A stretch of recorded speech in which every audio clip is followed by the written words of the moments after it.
Hi friends, welcome to my channel. ఈరోజు వీడియోలో జొన్న పిండితో మురుకులు ఎలా ప్రిపేర్ చేయాలో చూద్దాం.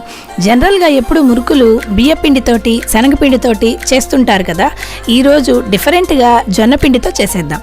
జొన్నలో ఫైబర్, ప్రోటీన్ ఎక్కువ మోతాదులో ఉంటుంది, ఆరోగ్యానికి చాలా మంచిది. సో ఈరోజు జొన్న పిండితో మురుకులు ఎలా ప్రిపేర్ చేయాలో చూసేద్దామా.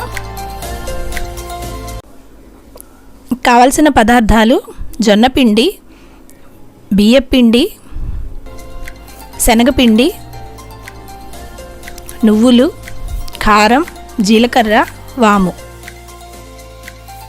ఇప్పుడు దీన్ని ఎలా ప్రిపేర్ చేసుకోవాలో చూసేద్దాం. ఒక పెద్ద బౌల్ తీసుకొని 1 కప్పు జొన్నపిండి, ఏ కప్పుతో అయితే జొన్నపిండి తీసుకున్నామో అదే కప్పుతో బియ్యపిండి, 1 చిన్న కప్పుతో శనగపిండి వేసుకొని 1 స్పూన్ జీలకర్ర, 1 స్పూన్ వాము, 1 టేబుల్ స్పూన్ నువ్వులు, 1 టేబుల్ స్పూన్ కారం, టేస్ట్కి సరిపడా ఉప్పు వేసుకొని బాగా కలుపుకోండి.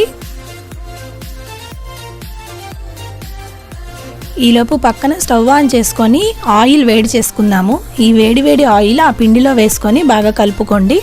ఇలా కాచిన నూనె వేసుకొని కలుపుకోవటం వల్ల మురుకులు గుల్లగా వస్తాయి.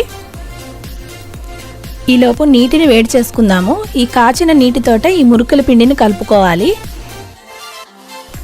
వేడి నీళ్ళన్నీ ఒకసారి వేయకుండా కొంచెం కొంచెంగా వేసుకొని 1 స్పూన్ సహాయంతో కలుపుకోండి. చెయ్యి కాలుతుంది, వేడి నీళ్ళు కదా.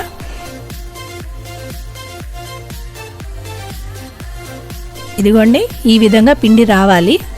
ఇలా వస్తే మనకి జంతికలు వేసుకోవడానికి కుదురుతుంది. ఇదిగోండి, ఇప్పుడు జంతికలు గొట్టం తీసుకొని దాంట్లో రకరకాల షేప్స్ ఉంటాయి కదా, దాంట్లో నేను ఈ 3 హోల్స్ ఉన్నది తీసుకున్నాను.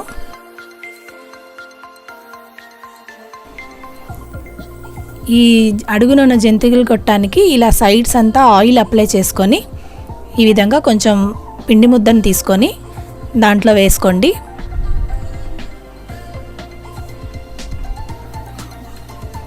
ఈలోపు స్టవ్ ఆన్ చేసుకొని కడాయి పెట్టుకొని ఆయిల్ వేడి చేసుకుందాము.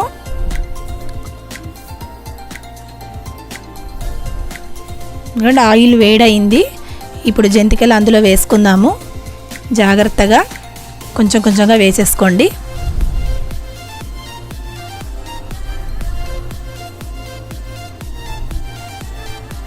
ఫస్ట్ హైలో పెట్టుకొని తర్వాత మీడియం ఫ్లేమ్లో తెచ్చుకొని వేయించుకోండి. అప్పుడు బాగా క్రిస్పీగా వేగుతాయి. ఈ జంతికల్ని మరీ ఎక్కువసేపు వేయించకూడదు. కొంచెం కలర్ చేంజ్ అవ్వగానే ప్లేట్లో తీసేసుకోండి. అంతేనండి, ఎంతో టేస్టీ హెల్దీ స్నాక్ మురుకులు రెడీ అయిపోయినాయి. సో మీరు ట్రై చేసి మీకు ఎలా వచ్చిందో నాకు కామెంట్ సెక్షన్లో కామెంట్ చేస్తారు కదా.